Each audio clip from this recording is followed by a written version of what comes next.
Boa noite, meus queridos. Sejam mais uma vez bem-vindos aqui ao canal Detetive da Fé. Eu sou o Richter Tomatalo, também conhecido como Satanás Afrodescendente. E hoje teremos uma live especial com um convidado especial, que é o nosso querido amigo, professor Marcos. Seja bem-vindo, professor Marcos. Por favor, fique à vontade para se apresentar para a galera, né? Boa noite, galera. Acredito que a maioria que já me conhece. Porém, hoje eu vim aqui numa missão um tanto 007. Numa missão não impossível. Porém, hoje eu quero tratar de um assunto bastante conveniente, tá? E que vai convergir para quem está buscando realmente entender, por exemplo, literatura apocalíptica. Eu acho que é um dos temas centrais do livro de Enoque. Só que mais do que isso, pessoal, eu vou apresentar daqui a pouco as obras que eu me debrucei e ainda me debruço, tá? Não concluí a leitura de ambas, apenas de uma obra eu concluí a leitura.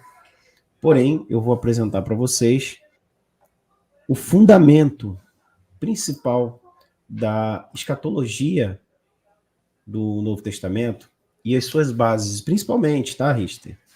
Eu vou apresentar também um pouco da influência enoquita no livro de Daniel, livro de Ezequiel, dentre outros, mas eu vou falar especialmente de Daniel e a influência que o livro de Daniel sofreu com o texto enoquita, tá, gente? Ok. Então, galera, para quem está chegando agora, seja bem-vindo, sinta-se acomodado aqui no espaço, né? A casa é vossa aqui, a casa é sua e a casa é vossa também, no plural. Para quem está interessado, o canal do professor Marcos está aqui no link da descrição. Então, após essa apresentação toda que será feita aqui sobre o assunto que está em xeque, né? Vocês podem clicar no link e se inscreverem lá no canal do professor Marcos também, porque os assuntos lá, os conteúdos são assim mesmo de muita bagagem e trazem muita referência, muita informação em cima, né, dos assuntos bíblicos que geralmente abordamos por aqui.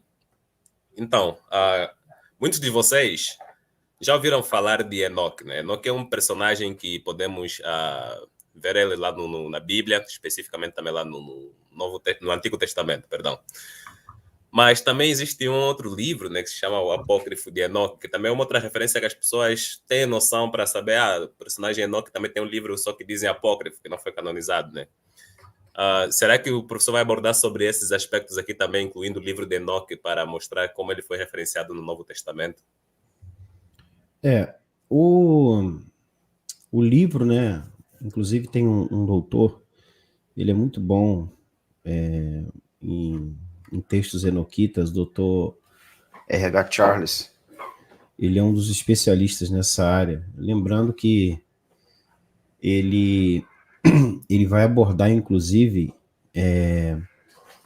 que até o quarto século depois de Cristo, né, no caso da Era Comum, a leitura, né, do livro pseudoepígrafo de 1 Enoque era comum entre os cristãos. Ele vai trazer essa ideia. E ele vai falar que a questão da rejeição começa no século II, tá? No século II. E ele vai falar que começa com Júlio Africano. E ele atinge o auge lá no século IV, com Agostinho de Hipona, tá?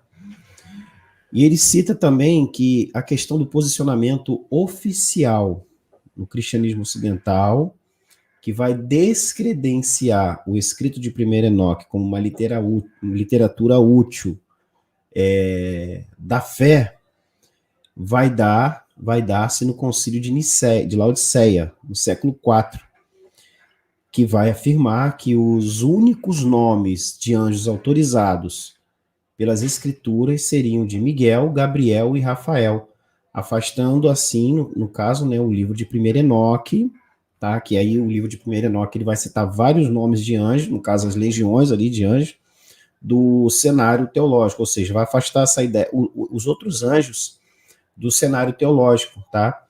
E isso se refletiu, tá? Se reflete até hoje no Ocidente, tá? Então, assim, o livro de 1 Enoque, ele é datado, tá? Cerca do século II, né? Ou cerca de 200, 300 antes de Cristo, tá? E era um livro que tem uma influência persa inclusive textos de Qumran, tá? Os qumranitas têm essa influência persa. E eu vou querer abordar aqui bastante coisa. Não sei se vai dar tempo, mas eu vou mostrar para vocês. Se precisar, vai ter todo o tempo do mundo aqui. Não se preocupe. Vamos lá. Mas rapidinho só antes aqui, temos aqui o Mano José RV Ferreira, que mandou aqui um 10 super chat. Muito obrigado, meu querido. E ele falou o seguinte aqui: avisa ao professor Marcos que eu estou aqui na área para bagunçar a live dele. Não, mas ele é gente boa, tá, ô Rista? Fica tranquilo. Não, eu sei, eu conheço ele, conheço. Gente boa demais. Conheço ele aqui do chat. Eu queria estar transferindo lá pro pessoal lá, tá funcionando? No canal, mas não tá, não sei por quê. Você colocou, autorizou aí? Para eu redirecionar também para o meu canal, para transmitir lá? Ah, é mesmo? Putz.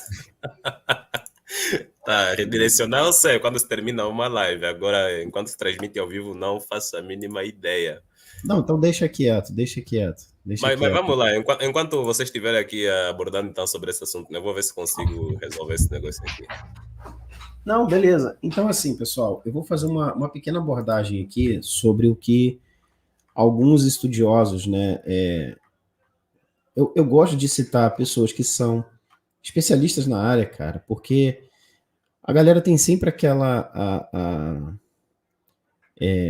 tem sempre aquela ideia de que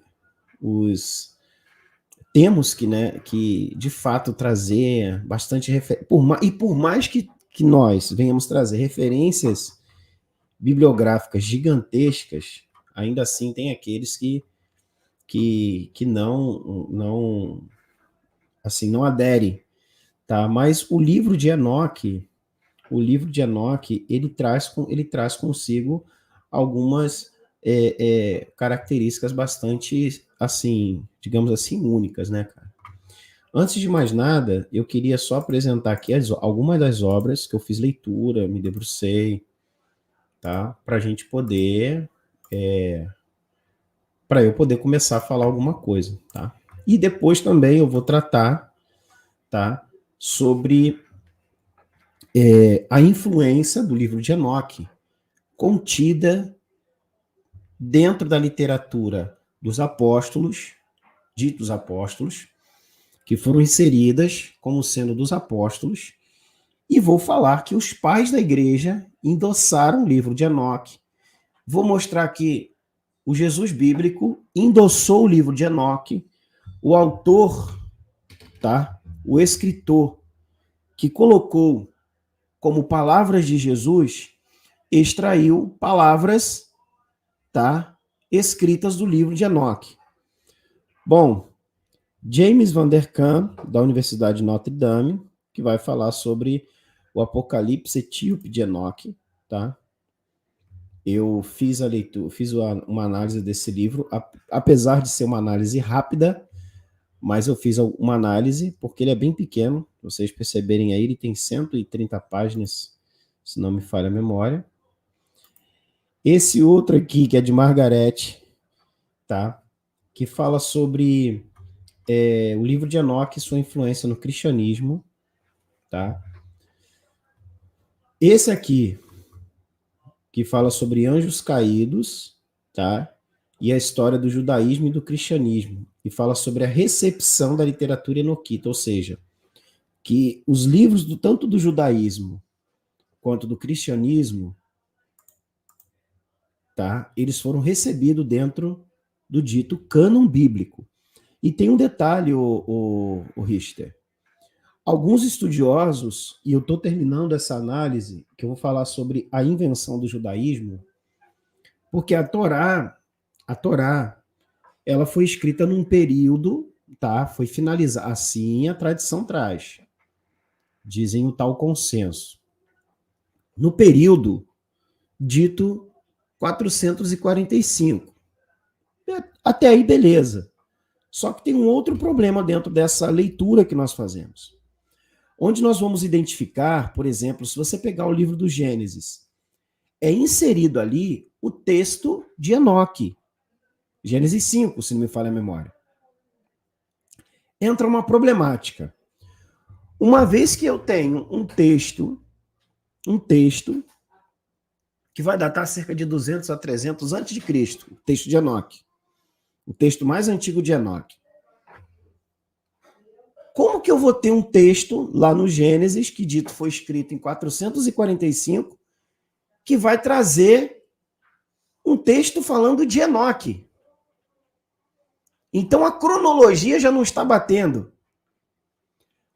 Sacou a pegada? Você entende? A percepção. Quando você se debruça para entender, para ler e fazer uma análise diegética, para você analisar o conteúdo externo. Porque se o livro... E outra, a inserção que tem ali está falando justamente do livro de Enoque. Entendeu? Então, essa outra obra aí, gente, vai falar sobre a inserção do livro de Enoque no Novo Testamento. É de Annette Yoshiko. É uma obra que aborda muita temática. E vou te falar, hein? Trabalha com bastante clareza a literatura enoquita. Esse outro aqui, de James Rand Vadel, que fala sobre o Messias, um estudo sobre o filho enoquico de Paulo, que vai trabalhar sobre o texto do Messias na perspectiva de Paulo, tá? Eu estou achando, Richter, que talvez a gente tenha que alongar essa live para outras ocasiões também. Porque eu vou falar, nessa análise que eu fiz desse livro aí, ele vai trabalhar sobre o Messias enoquita, tá? Vai trabalhar sobre Melquisedeque, vai trabalhar sobre a perspectiva do Messias segundo Paulo, tá? E como eu disse aqui, os textos bíblicos do Novo Testamento estão recheados de textos enoquitas. Tá bom? E tem um outro livro aqui também, que é esse aqui, ó. Elizabeth Clark. É aquela mesma. As origens, os anjos caídos e as origens do mal. Só para início de conversa, pessoal, tem muita gente que acha que quando você faz uma leitura ali do Novo Testamento falando sobre a questão da demonologia, você está lendo algo que já existia, tá? E que, de fato, os demônios pré-existem desde a queda. Só que tem um porém, Richter. Eu vou trazer aqui para vocês, vou mostrar claramente que isso foi um desenvolvimento a partir do dualismo persa. A cultura, a doutrina zoroastrista influenciou, tá? Influenciou grandemente para o desenvolvimento da doutrina do demônio. Tanto é que o livro de Enoque é o livro que fala sobre os anjos caídos. E eu vou mostrar para vocês aqui que os pais da igreja desenvolveram a questão da demonologia. E que o apóstolo Paulo, tá? Ele vai fazer menção no livro de Coríntios falando sobre a questão da corporalidade dos anjos. Sim, pasmem, vocês vão ver como que foi, melhor, vocês vão ter a percepção de como foi o desenvolvimento da doutrina dos demônios. E esse livro aí, Richter, ele trabalha muito com isso daí, porque ele aborda a origem de tudo, tá? Por quê? Porque nós tínhamos, inclusive no livro de Daniel, nós vamos encontrar reflexos, tá? Da cultura persa. Isso é fato. E por trás do livro de Daniel também, em relação a questões da besta, de tudo aquilo dali, você vai ver o mito ugarítico inserido também. Então você vê que é um apanhado de culturas e influências de algumas religiões e ideias que permeavam a mente do escritor e que ele já tinha conhecimento. Então, por isso que eu falo, nós temos ali o que chama de processo de construção ou processo de elaboração dos textos neotestamentários. Só que os textos neotestamentários, eles não caem do céu. É isso que eu sempre digo. Alguns, inclusive, quer ver? Alguns escritores, alguns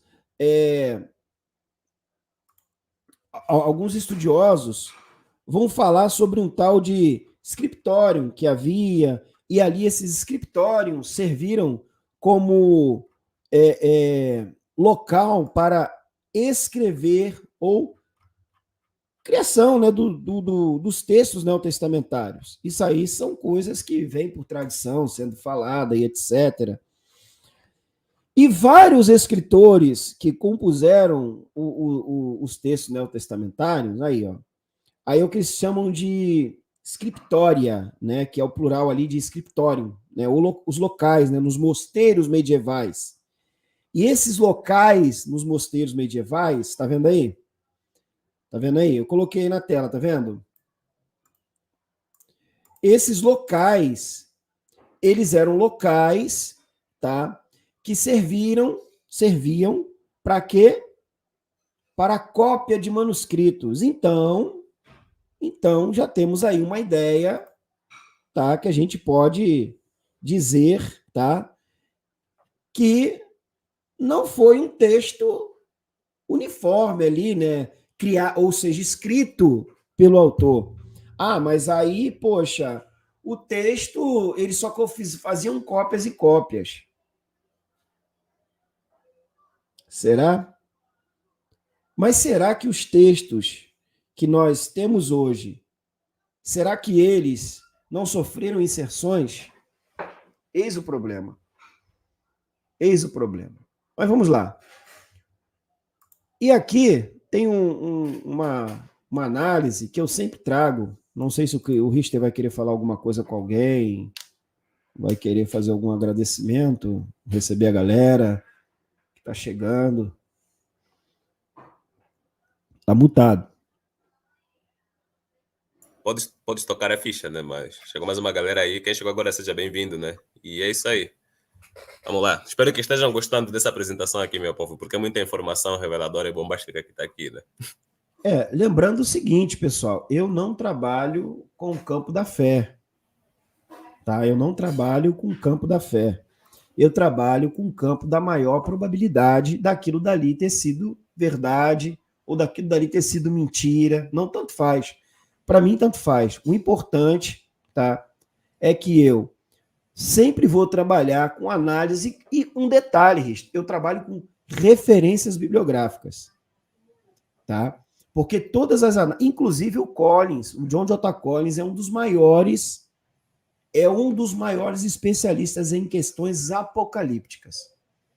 E depois eu vou apresentar aqui como que era aí essa imaginação, porque o ápice, o Richter, da questão messiânica é justamente o apocalipsismo, compreende? É justamente o clímax apocalíptico, o clímax do messianismo, ele vai trabalhar justamente a esperança de um guerreiro, a esperança de um libertador, a esperança daquele que salvaria sua pátria das mãos do império. Compreende?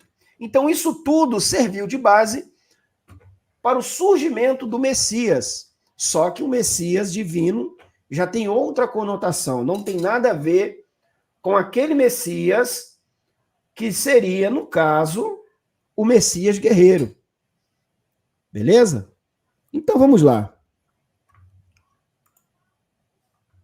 E aqui uma abordagenzinha que eu faço, uma préviazinha, tá? Que a gente fala da questão da forma atual, né, da história no livro de Enoque. E justamente o que eu falei, que ele foi escrito em algum momento ali, durante o século II a.C. E aí ele teve a sua popularidade por cerca de 500 anos. Então, Richter, quando nós pegamos aqui um quadro cronológico e falamos assim, olha, 500 anos, meu amigo, você vai elaborar, você vai criar uma cultura muito enrijecida. Por exemplo, temos 500 anos, cerca de 500 anos de Brasil. Olha como nós evoluímos de cultura. Evoluímos no sentido, nós como é que posso dizer? Temos 1.500 anos, não é isso? De descobrimento do Brasil. Certo? É isso mesmo, né? Acho que é isso. Isso. É porque eu estou fazendo confusão aqui com reforma protestante, que eu já estou com outra coisa na cabeça. E aí, olha como que nossa cultura ela evoluiu. Aí você pensa, nós temos agora, é isso mesmo, ó, 500 anos de reforma protestante. Pense, 500 anos de reforma protestante. Olha como que a cultura protestante evoluiu. Olha quantas denominações evangélicas existem no país, mundo afora. Você percebe? Então, esses 500 anos da reforma protestante, ela fez com que a cultura, em se tratando de igreja, de doutrina cristã, ela sofresse o quê? Uma metamorfose. Cada um cria seu espaço, cada um ele vai trazer a sua doutrina e interpretar de alguma forma o texto bíblico. Entendeu? Por exemplo, tem uns que vai interpretar a questão do Pentecoste como sendo algo, tá, relacionado a fogo santo, e daí surge o pentecostalismo, revelação, falar em línguas estranhas, percebe? Então, a mesma coisa foi com o livro de Enoque, tá? Ele serviu à igreja por cerca de 500 anos, entende?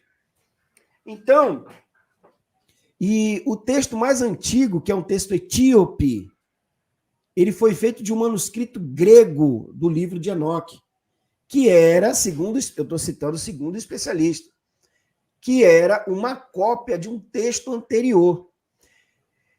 E isso foi, de fato, o que os especialistas sugerem, tá? E argumentam. Aí os especialistas, eles argumentam que o original, tá? Aparentemente foi escrito em língua semítica e que eles consideram agora um texto aramaico, tá? E embora, tá, já se acreditasse que ele fosse um texto pós-cristão, as semelhanças com a terminologia e os ensinamentos cristãos vão ser impressionantes. E é isso que a gente vai tratar. Por quê? Porque, por exemplo, Richter, quando nós vemos ali, eu vou chegar mais à frente com isso, mas eu vou adiantar aqui.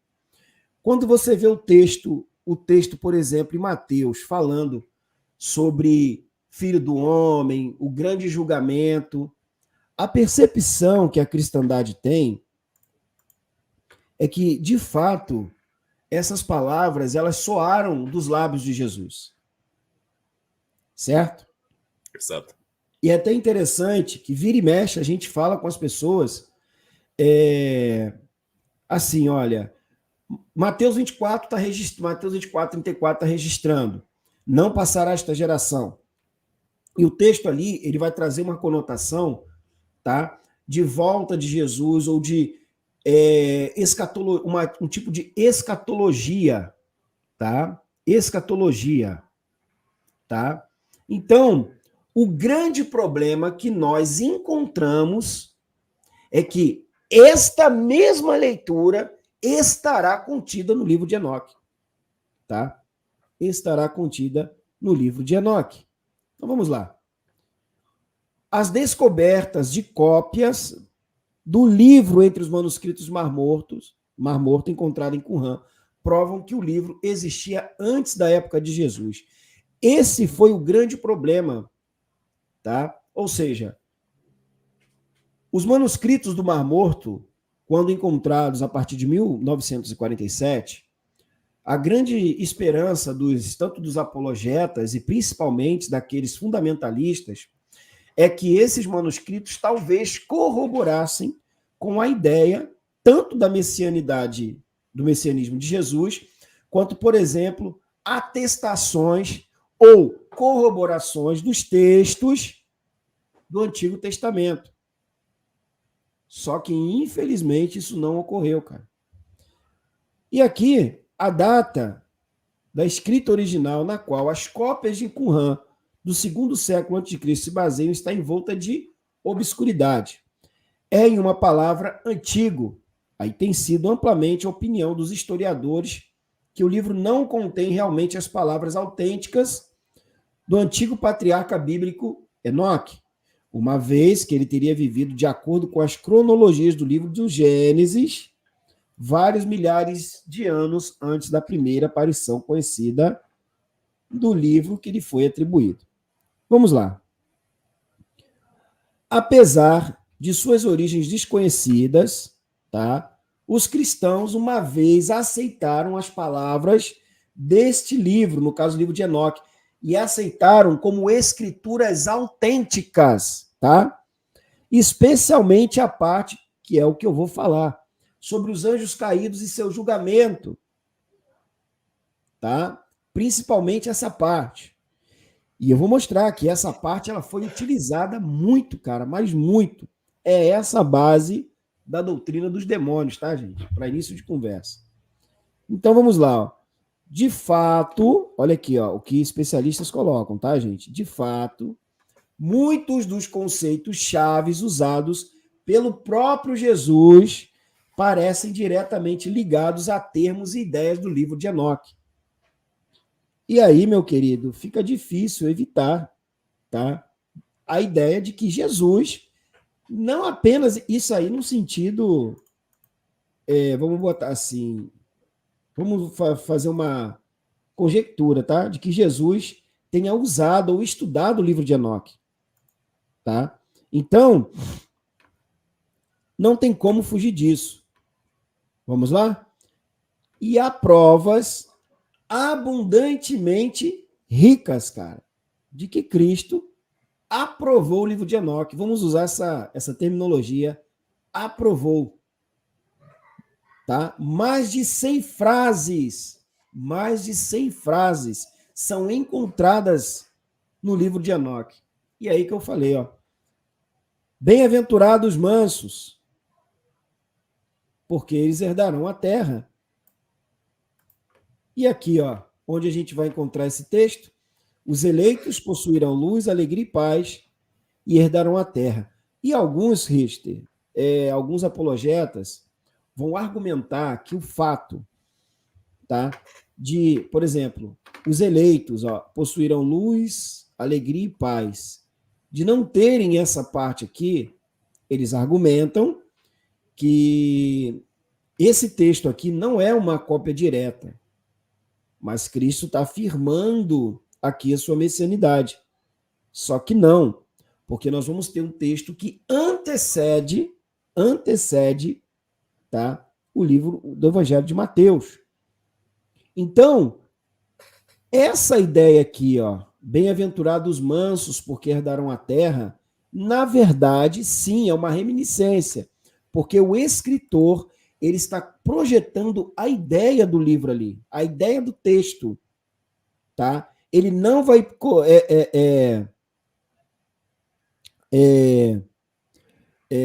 é que se diz? Ele não vai colocar todo o texto ali.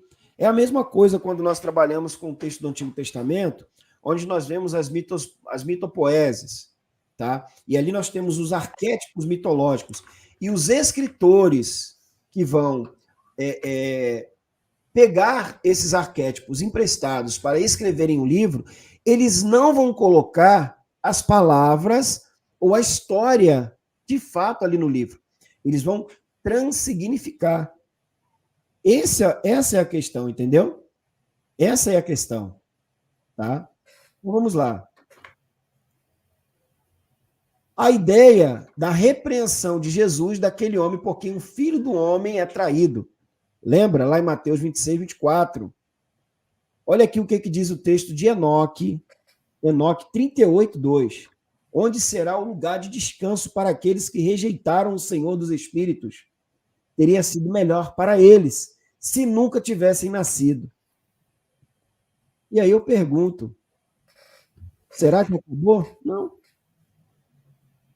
Você percebe, cara, como eu consigo enxergar, e os estudiosos, cara, tanto é, Richter, que quando encontraram os textos, fragmentos de texto de Enoque, eles acharam que estavam lendo o Novo Testamento. Eita! Por causa dessas semelhanças aqui. Exatamente. Só que, na verdade, quando eles se debruçaram com mais afinco, na verdade, eles descobriram que eram textos que estavam inseridos no livro de Enoque. Entende? Entendeu? Então, assim, qualquer semelhança não era coincidência. Vão dizer que a semelhança não era coincidência. Entende? Aí outra aqui, ó. O livro de Enoque também contém precedentes para a afirmação de Jesus das muitas moradas. Lembra? Lá em João 14, 2.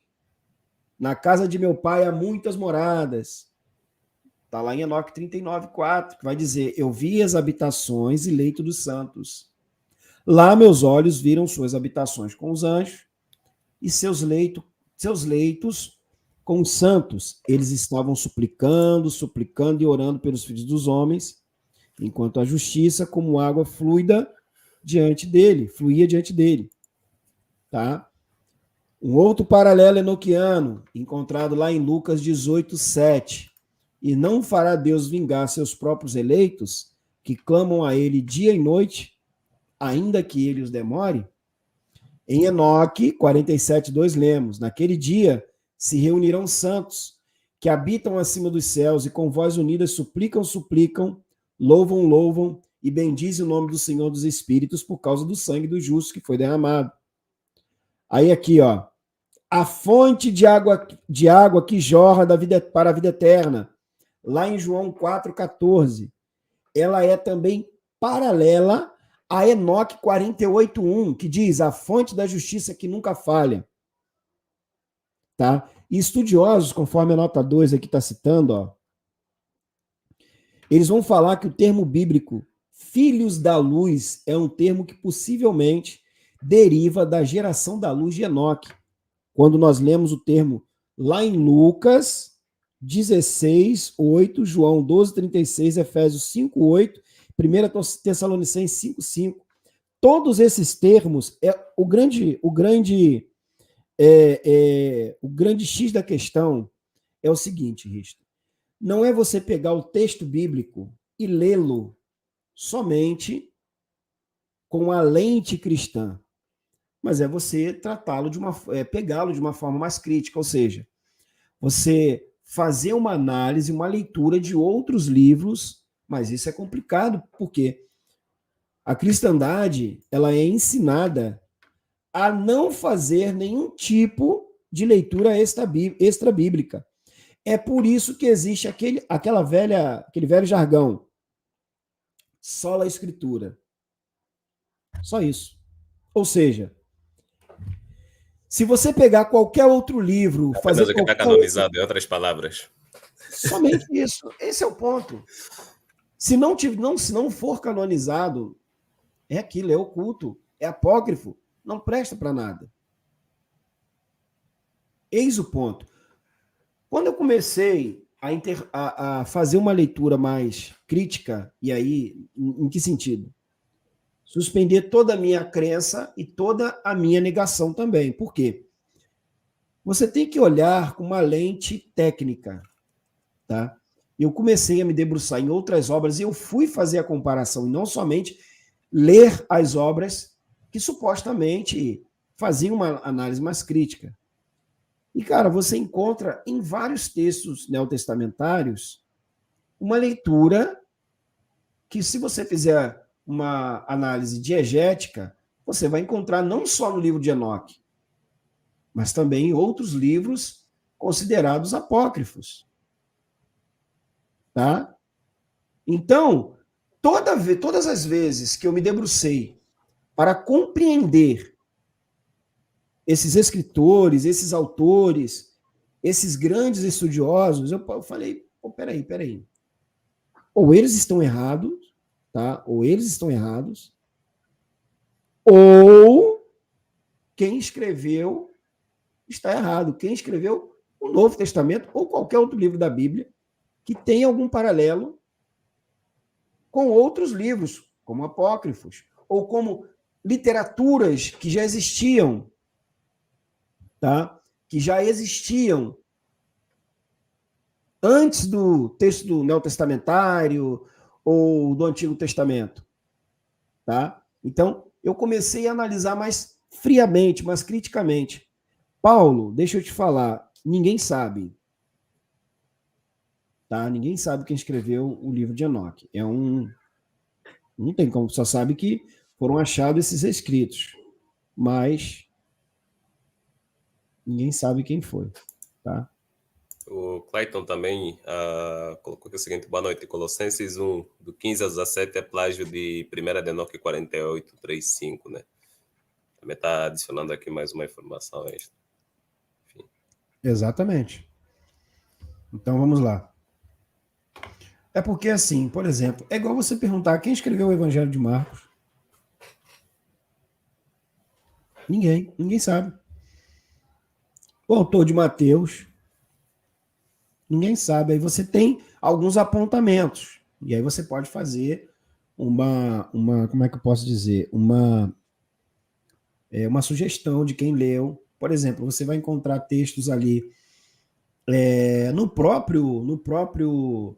na própria comunidade qumranita, e aí eu vou tentar trazer isso aqui, na própria comunidade qumranita, que são textos que foram incluídos, tá? Ou ideias também, pensamentos, ideias, como, por exemplo, a ideia do Filho de Deus, que era ligado ao imperador Augusto César. Tá? E aí tem até uma abordagem aqui, a escatologia romana e os textos de Qumran. Tá? Então, que vai trazer justamente essa ideia de Filho de Deus. E detalhe, a ideia do Messias de Qumran foi extraída da ideia do Messias romano. Olha que mistura, o Richter. Então você vê que tem uma série de textos ali que eles simplesmente foram adaptando, colocando ideias, colocando narrativas ali, que colou. E aí surgiu esse emaranhado de textos. Mas vamos continuar aqui, cara. Ó, a explicação de Jesus, por exemplo, ó, sobre a vida após a morte dos justos, que é quase idêntica a Enoque 54. Todos os justos se tornarão anjos no céu. Aí você vê Mateus registrando, porque na ressurreição eles são como os anjos do céu. Cara, tá lá em Mateus 22, 30 e você vai encontrar isso em Enoque 54. E aí? E aí? Ah, mas aí aquela galerinha que vai dizer, né, que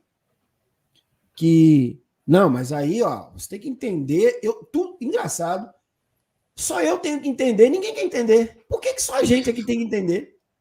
Não, só a galera que é ateu aqui tem que entender. Os crentes não precisam entender nada, eles têm que aceitar tudo. Por que eu tenho que entender? Não, tá aí. Agora, imagine só, Richter, você criou um carro, você é o cara que você inventou o carro, você inventou. O protótipo é teu. Você registrou, a patente é tua. Aí vem outro cara e cria em cima daquilo que você criou. Cria não. Ele reproduz algo em cima daquilo que você criou. Quem é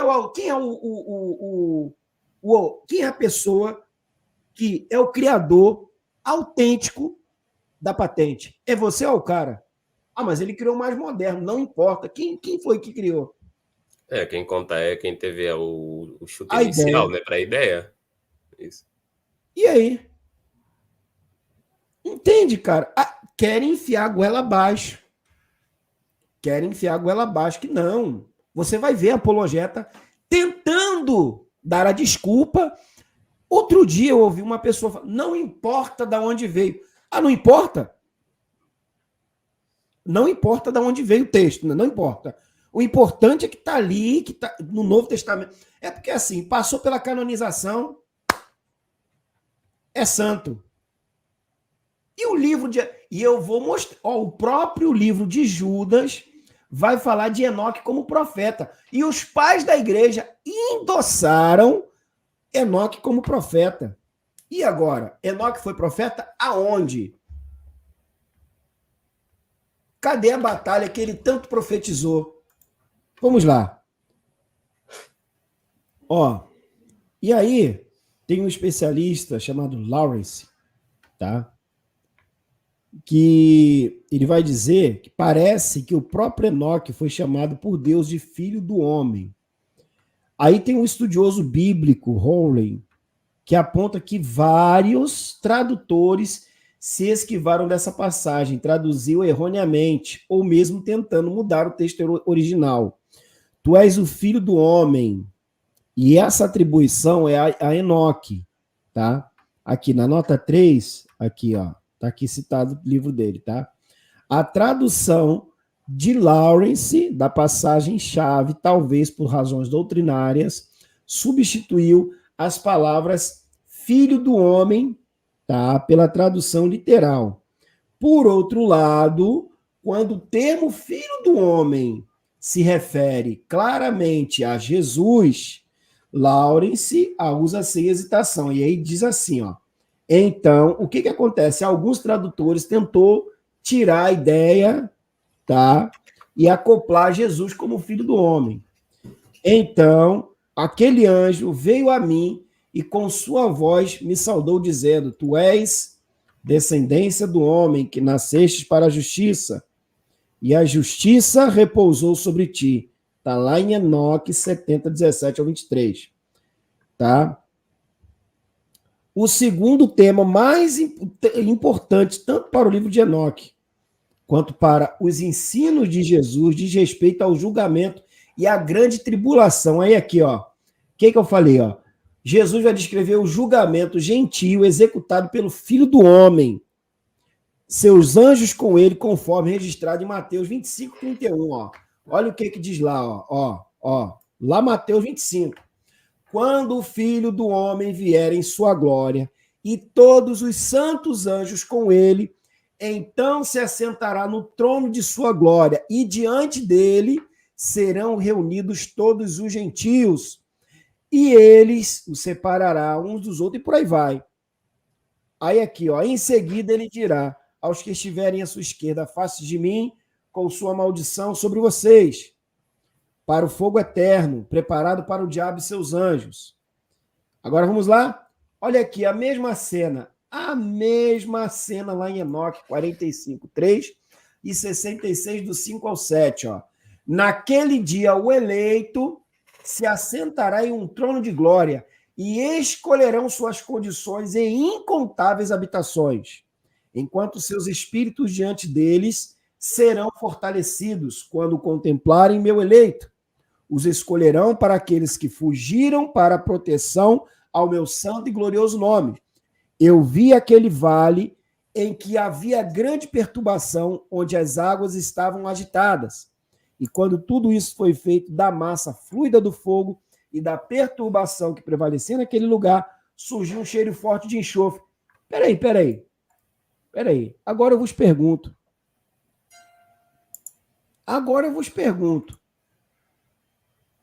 Qual texto foi escrito primeiro? Mateus ou Enoque? Então, o escritor talvez não tivesse a ideia de que um dia iriam descobrir. E tá aí um monte de gente falando que naquele grande dia vai haver lago de fogo com enxofre. Meu querido, só se for na tua mente. Olha aí de onde foi extraída essa ideia. É simples. A matemática não falha. É simples e objetiva. O texto de Enoque foi inserido, o autor simplesmente, não talvez, por desconhecer, tá? Lógico, ele não sabia que no futuro alguém iria descobrir isso, e naquela época talvez não se tinha ideia do que era um plágio, porque hoje a gente tem uma ideia. Mas é simples. A mesma cena de Mateus 25 está registrada em Enoque, 43, 45, 3, 66 do 5 ao 7. Tá aí. Agora, é aquela pergunta: quem nasceu primeiro, o ovo ou a galinha? Porque mas aí quem botou ovo, pô?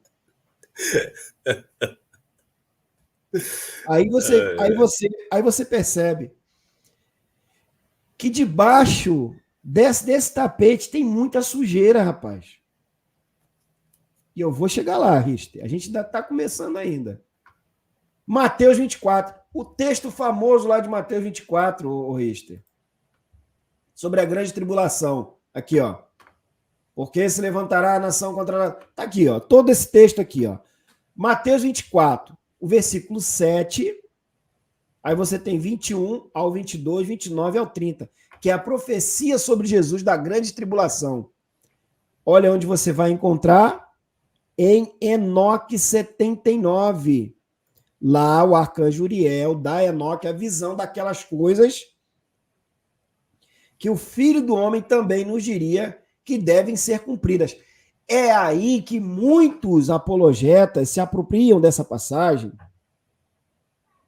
dizendo, tá, que o Filho do Homem também nos diria. Essa parte eles vão tentar encaixar como sendo justamente cumprida ou sendo já executada por Jesus. Vai dizer que ele é o Filho do Homem. Mas olha aqui o que agora tem um problema. Olha aqui o que Uriel vai dizer para Enoque, ó. Eis que eu te mostrarei todas as coisas, ó Enoque. Peraí. E todas as coisas eu te revelei. Então, é revelado a Jesus ou a Enoque? Essa é a pergunta que a gente tem que fazer. Foi revelado a Jesus, porque o texto lá está dizendo que foi Enoque. O texto de Enoque está me afirmando que foi para Enoque. E não ao contrário, não para Jesus. Todas essas semelhanças você só vai conseguir fazer se você fizer uma diegese, se você fizer uma análise comparativa, tá, com outros textos. Tá aqui, ó. Toda a passagem. Inclusive, aqui, ó. A lua mudará suas leis e não será vista em seu devido período. Mas naqueles dias o céu será visto, e a esterilidade ocorrerá nas fronteiras dos grandes carros do ocidente. O céu brilhará mais do que quando iluminado pelas ordens da luz. Está aqui. Está aqui. Agora aqui, ó. A ideia de que os ensinamentos de Jesus podem ter sido dependentes em sentido amplo de uma obra teológica anterior, em vez de um ensino totalmente novo e nunca antes revelado direto do céu, tem incomodado. Isso tem. Já é lá em 1891, um reverendo chamado William Dane, ele protestou contra isso. Porque isso não é aceito dentro do meio religioso. Não é aceito. Agora, olha aqui, uma tabelinha interessante, ó. Os paralelos aqui, ó. Os paralelos com o livro de Enoque, ó. Enoque 1,6. Aqui, ó. É paralelo, é idêntico, tá? Um paralelo a 1 Pedro 4,17. Aqui.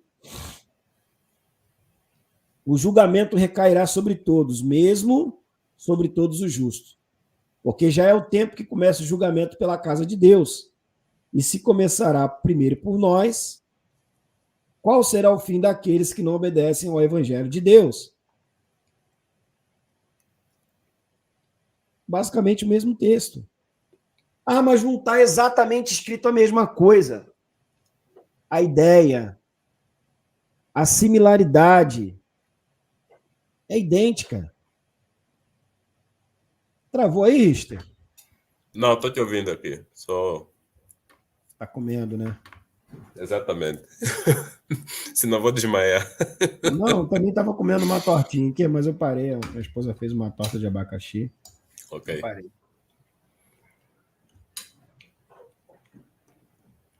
Eis o problema.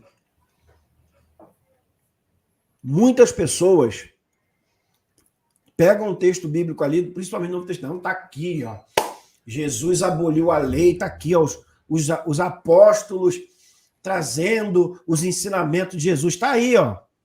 Quando você vê alguém pregando sobre, por exemplo, porque já é o tempo que começa o julgamento pela casa de Deus e que se comece primeiro por nós. Aí tem gente que faz até campanha em cima de texto. Vai, trouxa! Vai! Vai! Tá lá o cara pregando Enoque e não sabe que tá pregando Enoque. Achando que tá pregando lá o que Jesus ensinou, ó. Enoque 2, eis que ele vem com 10 de milhares de seus santos para executar o julgamento sobre eles e destruir os iníquos e reprovar todos os carnais por tudo que os pecadores e ímpios fizeram e cometeram contra ele. Aí o versículo 26, capítulo 26, 2, ó. Então Uriel, um dos santos anjos, que está... Uma coisa que a gente percebe é que o livro de Enoque, ele vai utilizar sempre a ideia com os anjos, julgamento com os anjos. Entende? Ó, aí tá lá, ó. Respondeu, este vale é o maldito dos malditos para sempre. Aqui serão reunidos todos os que proferem com suas bocas linguagem impróprias contra Deus e falam coisas duras de sua glória. Aí vamos lá, vamos ver onde está isso aí? Ó, aí você vai lá em Judas, ó, e também Enoque, o sétimo depois. Judas 14 está citando Enoque.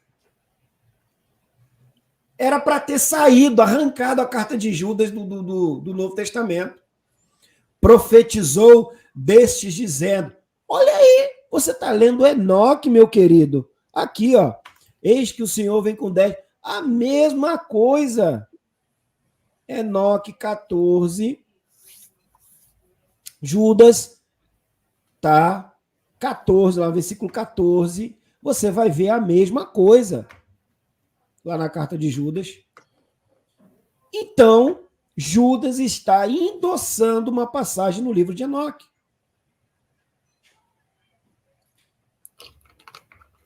Não tem como fugir disso. Passou disso é procedência maligna. Esse daqui é um clássico do Judas. Sim, mas ele está endossando o livro de Enoque. Exato, é exatamente por isso mesmo. Por ele estar endossando o livro de Enoque e ser um livro canonizado. Mas aí é que tá. Qual é a regra para ser canonizado? Não pode ser um apócrifo. Exatamente. Mas só que para definir o que é apócrifo foi por intermédio de julgamento, concílio na base de julgamento humano mesmo, não teve nada de inspiração. Porque os pais da igreja decidiram, eles decidiram isso.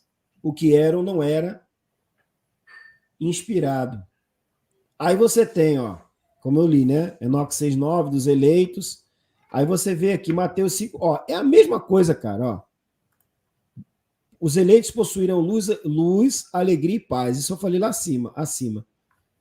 Aqui, ó. Ó, agora Enoque 9,3. Enoque 9,3, ó. Então eles disseram ao seu senhor, o rei, tu és o Senhor dos senhores, Deus dos deuses, Rei dos reis. Ó, Enoque, ele está citando que Deus, no caso Elohim, é Deus dos deuses. Beleza? Olha aqui, lá em Apocalipse 17,4, é a mesma ideia. Só que eles tiraram aqui, tá? A ideia de Deus dos deuses e colocaram só Senhor dos senhores e Rei dos reis. E os que estão com ele são chamados e eleitos e fiéis. Só que essa ideia de eleito é o que você vai encontrar nos textos enoquitas.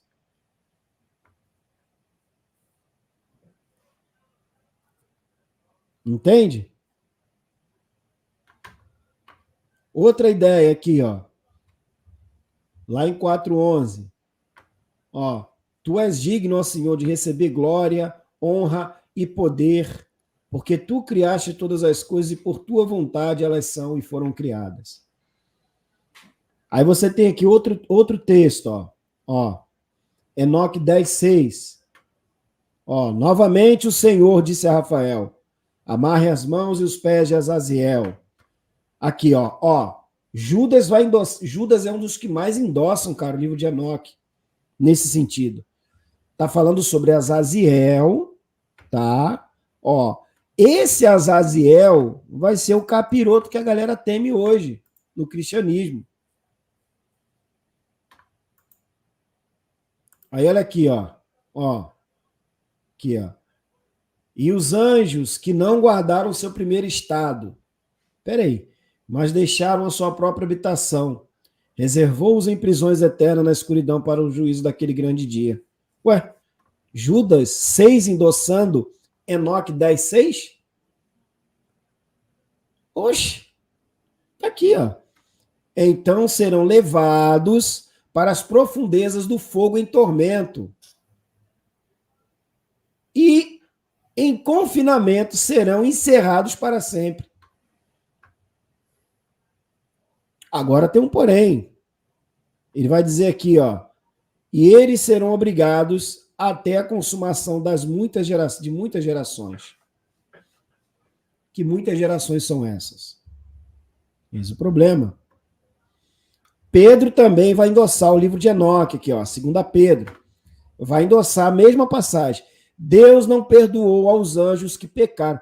Mas espera aí. Anjo pecou? Anjo pecou? O cara é tão bom que não conseguiu controlar nem a criatura que mais se aproximava dele ali no caso, que era mais próxima dele. Será que ele não tinha onisciência, não? Mas, havendo-os lançado no inferno, aí já utiliza a palavrinha aqui, ó. Essa palavra que todo crente tem medo, inferno. Entregou-os às cadeias da escuridão, ficando reservados para o juízo. Aí, olha aqui, ó, vamos desmistificar Apocalipse 20:10. E o diabo que os enganava foi lançado no lago de fogo e enxofre, onde estão a besta e o falso profeta, e será atormentado dia e noite para todo sempre. E agora? Será que o livro lá de Apocalipse está falando sobre o Satanás, que estava lá, a grande serpente lá no Éden, que era isso? Não, tem nada a ver. Não tem nada a ver uma coisa com a outra. Mas, como o livro foi endossado pelos pais da igreja, é canônico, é real. Pelo menos até um certo período. Tanto é que depois a doutrina, tá, e o livro deixou de ser um livro inspirado, tornou-se um livro herético. Tá? Isso aí já em outro período. Vou pegar mais um pedacinho aqui, Richter. Calma aí. Aqui, ó. Enoque 14:23. Nenhum anjo foi capaz de penetrar para ver a face dele, o glorioso e o refulgente. Nem nenhum mortal poderia contemplá-lo. Um fogo ardia ao redor dele. Nenhum dos que o cercavam era capaz de aproximar dele. Ó. 1 Timóteo 6,16. Que somente tem a imortalidade, habitando na luz da qual nenhum homem pode se aproximar, a quem nenhum homem viu, nem pode ver. Cara, se você não estiver lendo o livro de Enoque em 1 Timóteo 6,16, meu amigo, desiste.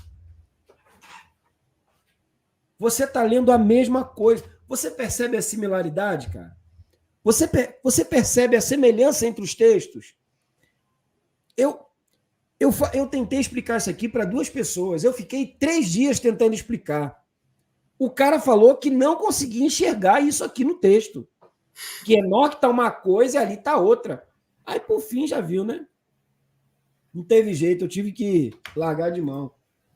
Eu falei, meu querido, o texto é claro como água cristalina. Aqui, ó, Enoque 14:23 está dizendo uma coisa, só que aqui está mais reduzido. Aqui, ó. Olha aqui, ó. Richter, olha aqui. Enoque 14:24. Entre as miríades de miríades que foram diante dele. Enoque 14:24. Aí você pega lá Apocalipse 5:11. E o número deles era de 10.000 vezes e milhares de milhares. Olha a semelhança entre os textos, cara. Se isso aqui não é. Não, mas tem que estar idêntico, cara. Não tem que estar idêntico. O mal da galera é em achar que tem que estar ali. Mesmo não. Ele vai se apropriar do arquétipo do texto. Ele vai fazer uma ressignificação, porém a ideia está ali, milhares de milhares, miríades de miríades. Tá voltando, Geraldo. Tá voltando. Vou te dar um conselho. Quer falar alguma coisa, Richter? Não, tranquilo, mas falei. Peraí. Essa torta aí deve estar muito boa, meu. Eu tô muito fitness hoje, só na batata doce. Não, torta de abacaxi. Tortinha de abacaxi, ó. Desmontou porque tá muito fresca, acabou de fazer há pouco. Quando eu entrei aqui, ela trouxe para mim. Tinha acabado de sair do forno, né? Deixa eu pedir ela só para trazer uma água aqui. Então, eu não vou chegar lá. Para você ver que isso é só... Ó, o que eu falei até agora são só traços de alguns pedaços do Novo Testamento. Apenas traços.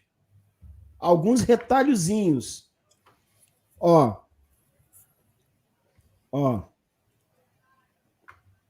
Enoque 18:16. As estrelas que rolam sobre o fogo são aquelas que transgrediram os mandamentos de Deus antes que seu tempo chegasse.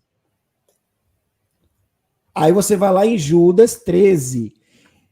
Estrelas errantes para as quais está reservado o negrume das trevas para sempre. Rapaz, não tem outra... É similar. Aí você vai em Enoque 19:2. E ser numeroso na aparência tornava os homens profanos e os fazia errar, de modo que eles sacrificaram aos demônios como aos deuses. Agora vamos ver Paulão falando? Olha o Paulão falando aí, ó. Vamos ver se é Paulão. Eu, porém, digo que as coisas que os gentios sacrificam, as sacrificam aos demônios e não a Deus. Aí você tem Enoque 21:15, 21:5, onde eu vi a operação de um grande fogo ardendo e brilhando, no meio do qual havia uma divisão, coluna de fogo e tal. Ó, quão terrível é este lugar e quão difícil de explorar. Revelações, no caso Apocalipse 21, 20, versículo 1. Eu vi descer do céu um anjo que tinha a chave do abismo e uma grande cadeia na sua mão. E ele prendeu o dragão, a antiga serpente que é o diabo e Satanás, e amarrou por 1000 anos, e lançou no abismo e encerrou e pôs um selo sobre ele. É a mesma ideia. Aqui, ó, no versículo 6 de Enoque 21:5, Uriel, um dos santos anjos que estava comigo, respondeu, disse, Enoque, por que você está alarmado e maravilhado com esse lugar terrível? Ao ver este lugar de sofrimento, este disse a ele, é a prisão dos anjos, e aqui eles serão guardados para sempre. É a mesma ideia, cara. Ó, outro texto que fala do seio de Abraão. Outro texto. Sabe aquele famoso texto do seio de Abraão? Aí, ó, lá em Lucas 16:22. E aconteceu que morreu o mendigo, e foi levado pelos anjos para o seio de Abraão, tal. Olha aqui, ó. É uma reminiscência de Enoque 24:9. E aquela árvore de cheiro agradável, não de odor carnal, não haverá poder para tocar até o período do grande julgamento, quando todos forem punidos e consumidos para sempre. Isso será concedido aos justos e humildes. O fruto desta árvore será dado aos eleitos, pois em direção ao norte da vida será plantada no lugar santo, em direção à habitação do Rei Eterno. E eu bendisse ao Senhor da Glória, o Rei Eterno, porque ele preparou esta árvore para os santos, formou-a e declarou que a daria para eles. Esse texto aqui é uma reminiscência, tá? Reminiscência, tá? Tá aqui, ó. Revelações 2, 22:2, ó. No meio de sua rua, ó, e a de cada lado do rio estava a árvore da vida. A mesma coisa aqui, ó. Esse texto aqui, ele é uma reminiscência, Lucas 16:22, de Enoque 22:9. Tá, gente? Aqui, ó. Onde fala das separações. 3 separações foram feitas entre os espíritos dos mortos, a saber, por um abismo, por água e por luz acima dele. Aqui suas almas são separadas. Perdão aí, porque eu pulei aqui. Aí eu acabei não fazendo um paralelo aqui. Então, aqui, Enoque 22:9, você vai ter uma reminiscência, tá? Que vai conotar Lucas 16:22. Está aqui. Se você ler Enoque 22:9, aqui em Lucas tomou emprestada essa passagem e colocou, criando a parábola do rico e Lázaro. Tá? Aí você fala aqui da árvore da vida, tá? Mas sendo que é a árvore de cheiro agradável. Em Enoque 24:9. Você vai ver isso lá no livro de Apocalipse 22:2. Então, cara, eu li, eu fiz uma análise, eu tentei ainda fazer uma distinção, mas a analogia que é feita é idêntica. Não tem outra ideia, Rista. E aí, olha que interessante agora. Eu vou abrir um texto aqui. Deixa eu ver aqui. Espera aí.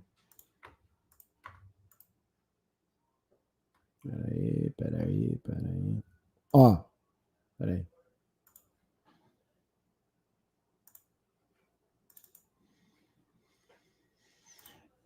Vamos lá? Olha aí, ó.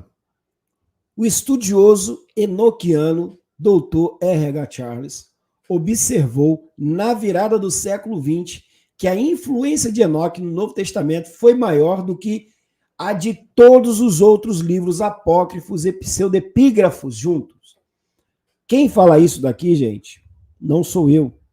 O Dr. R.H. Charles, ele foi um teólogo anglicano irlandês, erudito bíblico, professor e tradutor da Irlanda do Norte. Ele é conhecido particularmente por suas traduções inglesas de numerosos escritos apócrifos e pseudepígrafos em hebraico antigo. Então, ele tem propriedade, tá? E como eu falei, foi aquele que foi um dos precursores de fazer essa diegese, tá?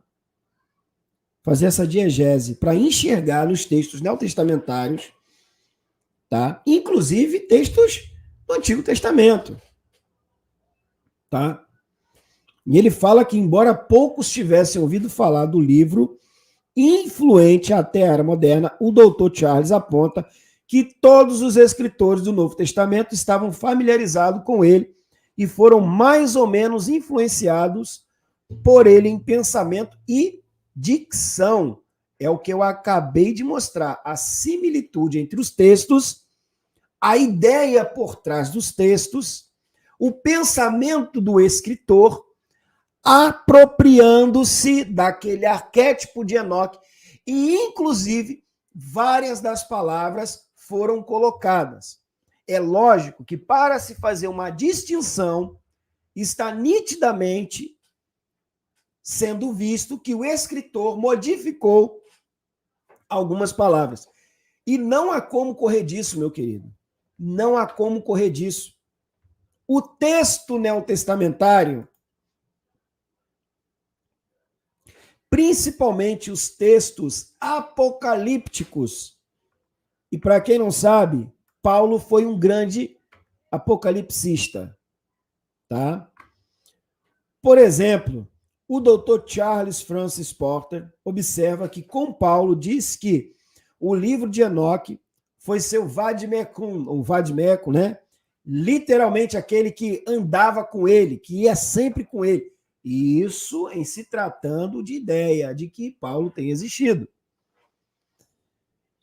Ó, aquela passagem que eu li, aqui eu estou falando do endosso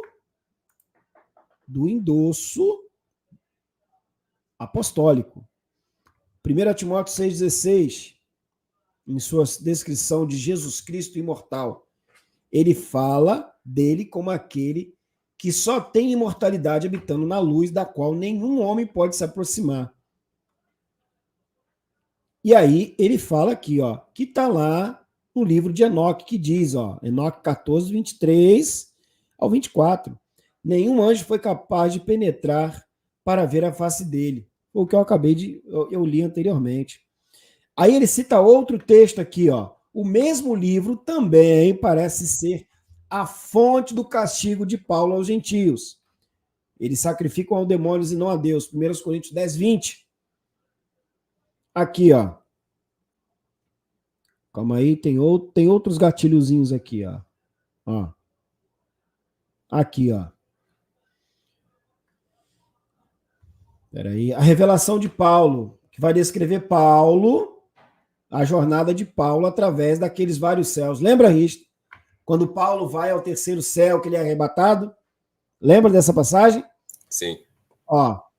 E vai falar sobre o encontro de Paulo com um homem, tá, de cabelo grisalho, que acaba sendo ninguém menos que o patriarca Enoque. E ele diz assim, ó. E o anjo me diz, tu viste todas as coisas? E eu respondi, sim, meu senhor. E novamente ele me disse, vem, segue-me e eu te mostrarei o lugar dos justos. E o texto vai continuando falando sobre portão de ouro, colunas de ouro. Só lá no céu que tem ouro, né? Quer dizer, complicado, né? E aqui, ó. E imediatamente o portão foi aberto e veio um homem de cabelos grisalhos ao nosso encontro e ele me disse, bem-aventurado Paulo, amado de Deus. E com um semblante alegre, ele me beijou com lágrimas. E eu lhe disse, pai, por que choras? Esse texto aqui é um plágio, vamos botar em linhas mais claras, um plágio do livro de Enoque.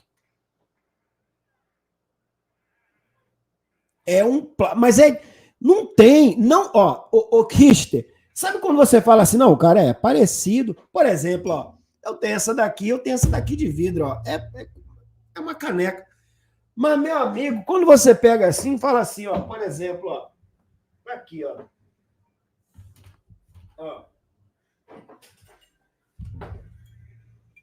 Só muda porque tá dourada, mas é a mesma porcaria. É a mesma ideia, é a mesma coisa. Só muda porque tá pintado de dourado. E aí os caras vêm, não, porque o apóstolo Paulo e um bando de gente achando que Paulo foi ao terceiro céu. Paulo não foi a lugar nenhum, meu filho. Paulo nem existiu.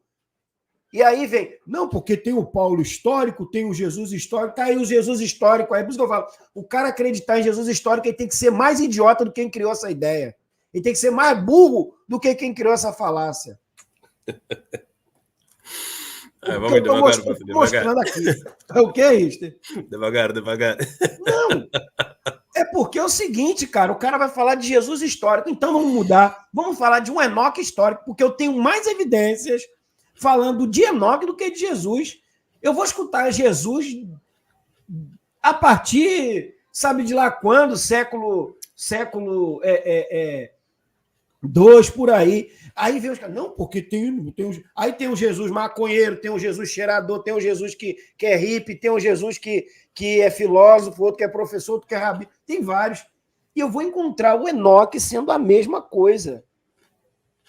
Sendo explicado na mesma ideia. Então eu fico com o Enoque histórico.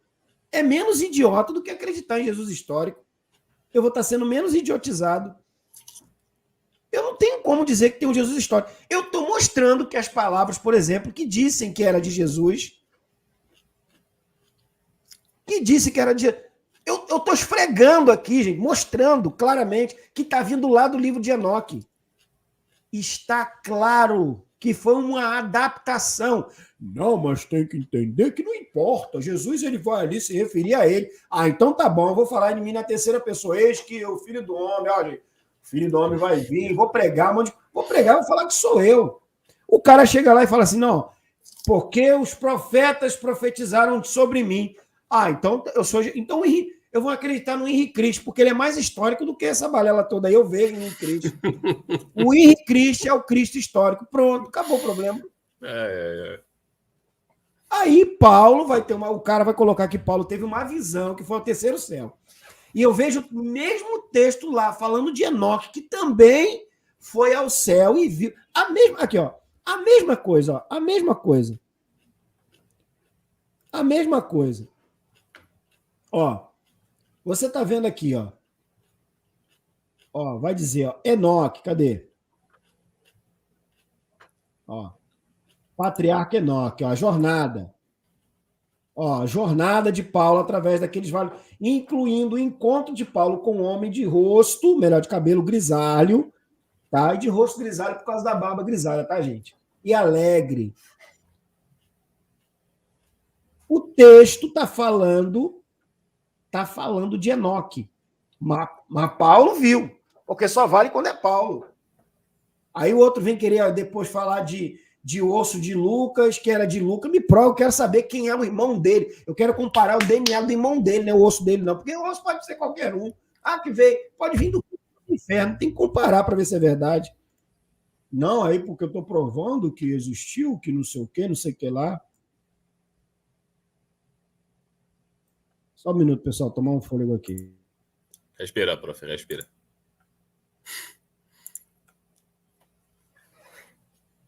Bom, pessoal, o que é que vocês estão achando dessa apresentação aqui do professor Marcos? O homem está trazendo aqui referências e mostrando que muitas das passagens que estão lá no Novo Testamento não passam de meras adaptações enoquianas.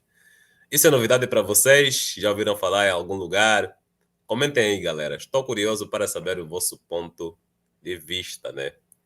Quem chegou agora, seja bem-vindo. E o tema que está sendo abordado aqui é Enoque e o Novo Testamento, com o professor Marcos. Vamos ver aqui, muito boa apresentação. Muito bom. É isso aí, galera. Obrigado pelo retorno. Muito obrigado mesmo. E aí, quer ver? Outra coisa aqui interessante, ó. Outra coisa aqui interessante, ó. Ó, deixa eu pegar aqui.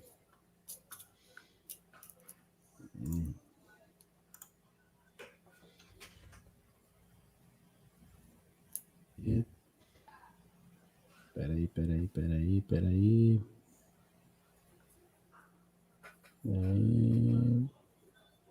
Enoque. País. Só um minutinho.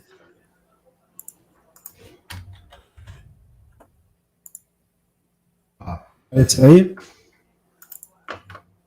Apareceu aí? Sim, apareceu aí. Os pais da igreja concordam com Enoque sobre a fisicalidade dos anjos. Tá aí, agora vamos pais da igreja. É muita coisa, gente. Não tem como passar tudo, mas é só para a gente poder entender. Concordam com Enoque, até os pais da igreja. Até os pais da igreja concordaram com Enoque. E aqui não é uma pergunta. É uma afirmação. É uma afirmação. Tá? Todos amavam e respeitavam o livro de Enoque, pelo menos por um tempo. Aí você tem a questão da virada, lembra que eu falei do século IV, que aí mudou de opinião. Mas durante a era dos pais da igreja. Aí vamos lá. esses intérpretes, quem são os pais da igreja? As doutrinazinhas que tem, demonologia, angeologia, que a galerinha segue aí, vem da patrística. Beleza? Vem da patrística. Vamos lá. Vamos lá. Esses intérpretes altamente respeitados na teologia de Cristo foram os líderes e o quê? Professores proeminentes da igreja cristã que prosperaram durante primeiro ao 8º século depois de Cristo. 800 anos, meu querido. 800 anos, ó. A princípio, os padres dedicaram muita atenção ao assunto da queda do anjo, que eles conheciam como o quê? Satã. Aí sabe o Satã que você tem medo? Agora tu vai saber de onde vem essa porcaria toda. Eles também abordaram o assunto das personalidades de outros anjos caídos. Porque aquilo, o cara ouve uma história e vem a influência do dualismo, que fala sobre o espírito bom e o espírito mal, que é uma influência zoroástrica, tá? Influência persa. E os caras adotaram essa ideia, tá? Então vamos lá. Inclusive, eles se debruçaram para entender o modus operandi dos espíritos malignos e a natureza do próprio mal. Só que esses espíritos malignos, deixa eu falar uma coisa aqui para vocês. Deixa eu situar uma coisa aqui rapidinho. Quando a gente fala de espíritos malignos, a gente não está falando daqueles da religião, da cultura afro, não, tá? Esquece isso. Esquece isso. Tá? E esquece essa ideia. Não, porque Zé Pilintra, Maria Padilha, isso aí só na tua cabeça. Tá? Eles estão falando dos anjos caídos em Enoque.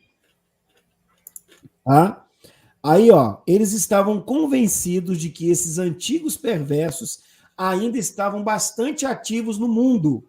Os primeiros padres frequentemente citavam o livro de Enoque para defender o bem contra o mal. E aí eu me pergunto, a ideia do anjo, do bem contra o mal, vem de onde?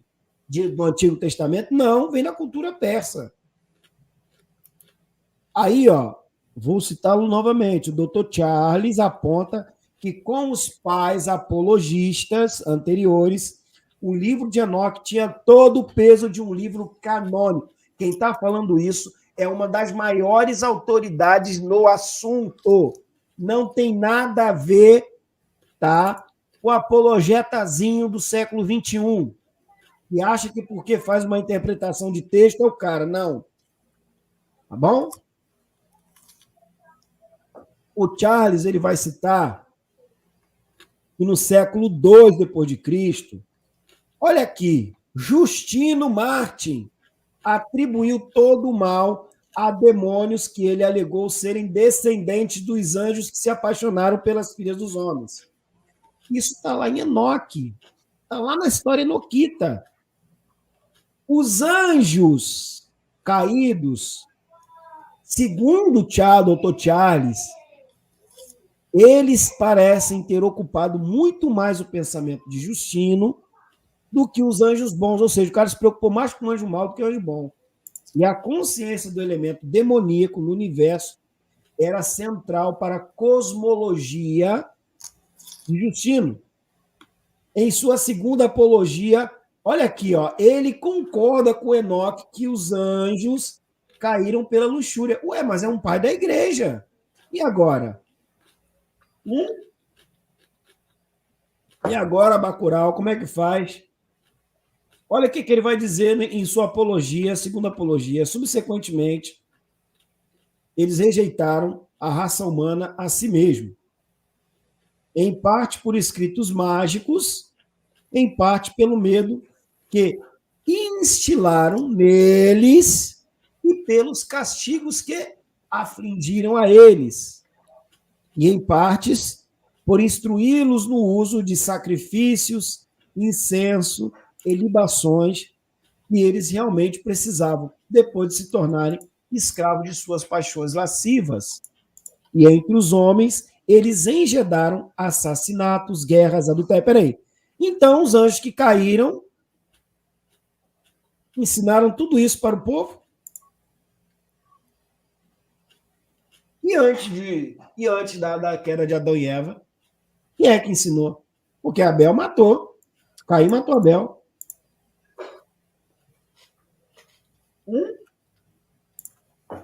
Justino faz uma afirmação forte, reforçando o argumento de que esses anjos realmente habitavam entre os homens como seres físicos. Olha só, é por isso, cara, que você vai ver um monte de ideias maluca no cristianismo, porque parte disso daí, dessa loucura.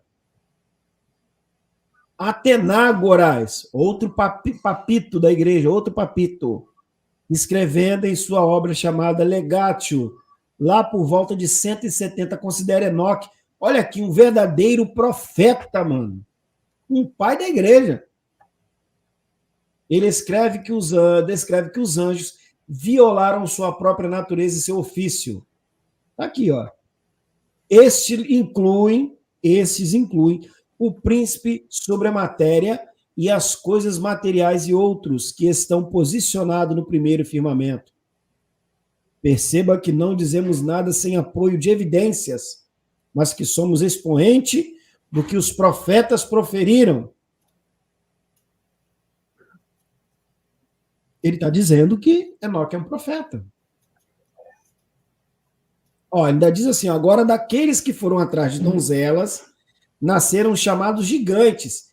Um pai da igreja está dizendo que os gigantes nasceram dos anjos, que está caído lá no livro de Enoque.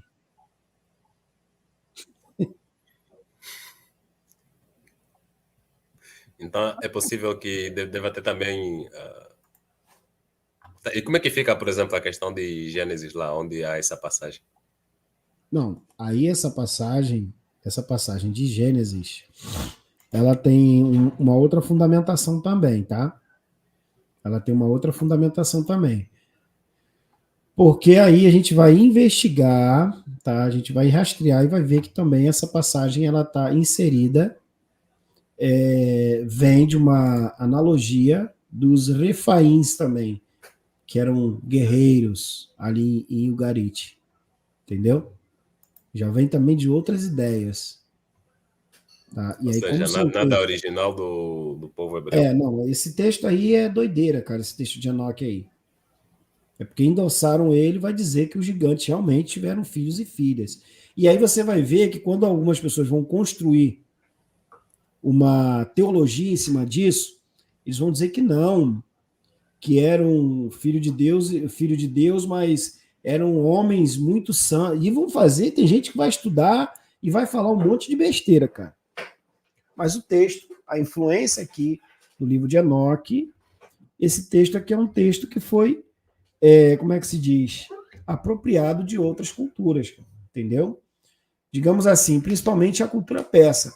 Só que quando você vê os refaíns ali em Ugarite, vocês vão ver que esses refaíns eram grandes guerreiros, inclusive eles eram enviados pelos deuses, tá? Eram grandes guerreiros.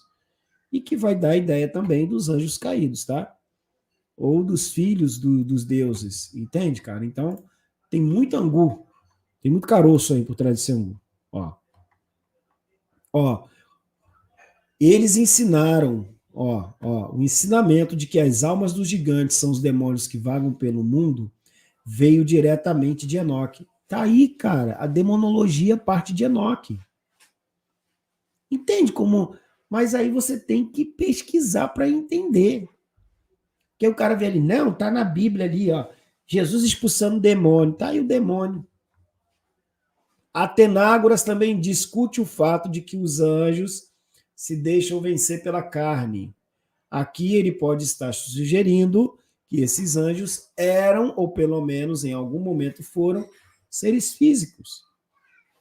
Para você ver que os caras Rapaz, eles pegavam uma escritura e faziam uma analogia dentro daquilo dali e cismavam que aquilo dali, e aí era verdade.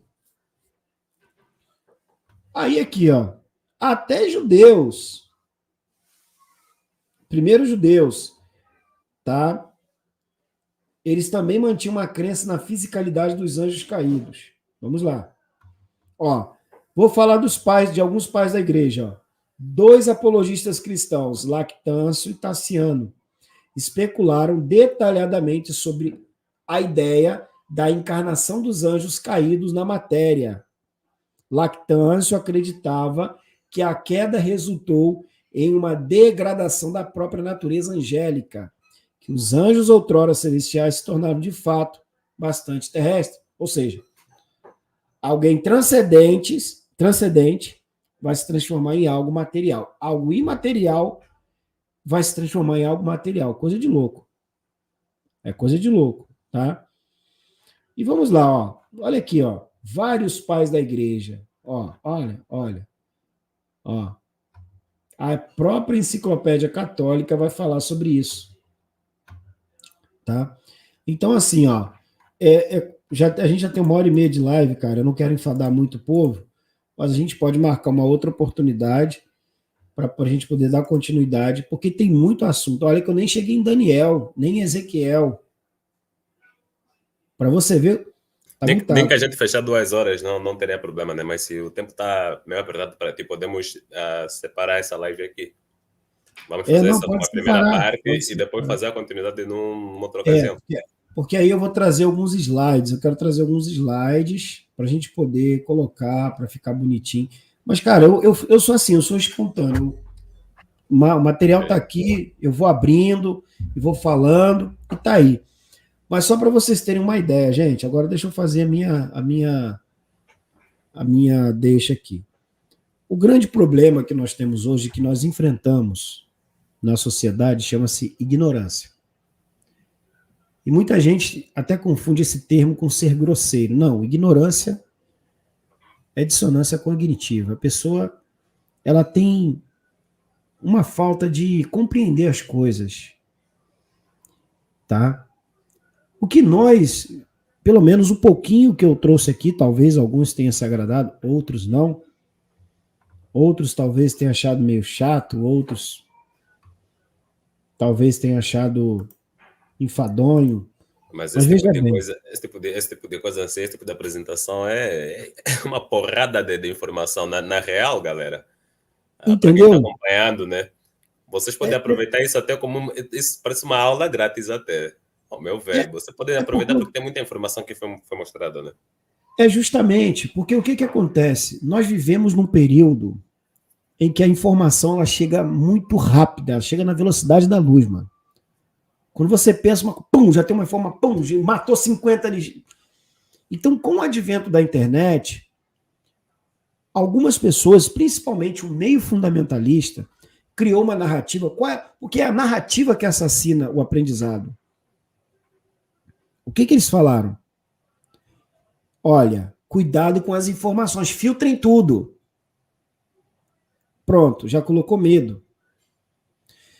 Sendo que essas informações, elas são antigas. Se vocês pegarem a maioria dos livros que eu tenho com essas informações, são de 2005, 2010, 2015, outros um pouco mais recente, 2018. Mas o grande boom da internet se deu pouco tempo agora. Então, o que acontece? O que eu estou falando aqui são doutrinas que foram desenvolvidas pela igreja e que essas informações elas não chegavam até nós de forma tão clara e tão explicativa. Não tem como eu traçar uma linha de análise sem ser um pouco enfadonho. É por isso que no meu canal eu trabalho dentro de uma perspectiva acadêmica. Porque eu trago detalhes, eu faço a leitura, porque é nos pormenores, é ali que nós vamos encontrar a resposta. Tá? Por exemplo, eu falei aqui, ó, a doutrina de demônio vem por causa do texto em Enoque que fala dos anjos caídos. Tá. Aí a primeira coisa que iriam me perguntar, como que você sabe disso? E aí eu expliquei aqui. por exemplo, você observa os textos enoquitas inseridos indireta ou diretamente nos textos neotestamentários, e isso vai servir de pano de fundo para endossar uma doutrina. Isso não tem como mudar, porque a partir do momento que eu estou usando um texto, como eu... e tem outra. Tem uma passagem em 1 Coríntios 11 que Paulo vai falar que as mulheres devem manter a cabeça com véu por causa dos anjos. Isso é uma reminiscência justamente por causa de quê? Porque no livro de Enoque vai falar de anjos que foram seduzidos pela formosura das mulheres. Então, o escritor de Paulo estava familiarizado com os textos enoquitas. Porque essa doutrina de colocar um véu sobre a cabeça para cobrir a beleza não tem nada a ver com porcaria de cultura romana ou judaica, lá o que for. Tem a ver por causa do livro de Enoque. Tem a ver com o livro de Enoque, que vai falar da sedução que os anjos sofreram com a formosura das mulheres. E aí, o que um monte de apologista criou? Não, é porque as mulheres que andavam de cabeça rapada era prostituta. Já ouvi essa daqui. Não tem nada a ver, esquece isso, que isso aí é balela. Isso é coisa de apologetazinho de quinta. Tem a ver com a inserção e a doutrina que já se permeava da ideia dos anjos caídos. Entende? Então, os pais da igreja desenvolveram a doutrina dos anjos caídos, desenvolveram a doutrina dos demônios a partir da perspectiva da leitura do livro de Enoque, que fala sobre os anjos que pecaram. Então, mas para que nós cheguemos ao entendimento, é necessário que eu faça toda uma leitura, é necessário que eu entre nos pormenores, mesmo que eu faça ali uma leitura e já vou explicando, não tem como, porque são muitas informações, gente. E isso não se aprende, eu estou falando porque, quem faz teologia comigo, lê. Meu amigo, mas lê muito. Mas lê muito. Eu estou falando, não é ler 100, 150 páginas assim, vai lendo, vai estudando. Eu mando material, porque não tem como entender sem ler. O mal da nossa sociedade é isso, talvez, lógico. Se nós estivéssemos falando aqui de putaria, de um monte, lógico que 500 pessoas na live ia ser pouca. E treta também atrai muitas pessoas. Mas eu acredito que essas informações que eu trago aqui são informações que talvez vai multiplicar em 300, 500. Porque, de fato, as pessoas vivem refém do medo do demônio e não sabem como que se desenvolveu a doutrina. E o pouco que eu trouxe aqui, o pouquinho que eu trouxe, já dá um norte para que as pessoas entendam que isso tudo aí é um pensamento e um desenvolvimento doutrinário a partir dos pais da igreja. E são pais que são citados por teólogos famosos para tentar defender uma ideia. Só que para mim não cola mais. Por quê? Porque eu já sei que é um desenvolvimento doutrinário. É simples. Entendeu? Então, obrigado, Risto, pelo convite. Se quiser fazer a segunda parte, é só marcar a data. Não, tranquilo, vai ter que ter segunda parte mesmo, não pode ficar assim. Próxima semana, vamos ver na próxima semana como é que vai ser. Se pode ser no mesmo dia ou antes. A gente vai ajeitar isso daí. Seria bom para mim na quinta. Na quinta, para mim, é sempre quinta-feira, né? Mesmo horário? Na mesma mesmo hora? Mesmo horário. Ok. Então é isso aí. Pessoal, vocês estão acompanhando aí, né? Então, estimamos aqui que a próxima live, a continuação dessa daqui, será na quinta-feira, a partir das 20 horas, né? Então, estejam presentes também, não percam essa oportunidade. Lembrando também que... Perdão. Lembrando também que amanhã teremos uma live de React, né? Para quem acompanha aqui o canal sabe que eu reagi a um vídeo de uma menina chamada Carol Capel, que prega muita pseudagem científica por aí, né? Em prol de audiência, em prol de visualizações. E a mais estarei fazendo uma live reagindo, né? Porque eu não quis sofrer sozinho com tanta pseudagem. Então, vou contar com a participação lá do nosso querido amigo Ari, que é um físico, para a gente analisar o vídeo dela, né? Então vai ser isso daí. Prof. Marcos, tem mais alguma consideração a fazer? Quer falar alguma coisa sobre o seu canal? Convidar a galera para acompanhar aí? Tudo mais? Pessoal, daqui a pouco eu vou estar fazendo o sorteio da caneca, tá? Quem assistiu a live na semana passada, tá? Vai estar concorrendo, tá? E eu vou lá fazer o sorteio, eu vou acessar o sitezinho aqui, tem um sitezinho de sorteio, né? Eu achei, acho que bem fácil de fazer esse sorteio. Então, assim, eu agradeço ao Richter, eu sei que quando a gente traz conteúdo acadêmico, científico, embasado, pesquisado, é chato. Mas pense, é chato, mas é proveitoso. Não existe nada simples e fácil quando se trata em desmistificar, principalmente teologia, gente. A coisa mais chata que tem é esqueci. Desmistificar. Desmistificar, desmitologizar. Pronto, acertei. Isso. Então, obrigado a todos aí que ficaram até agora.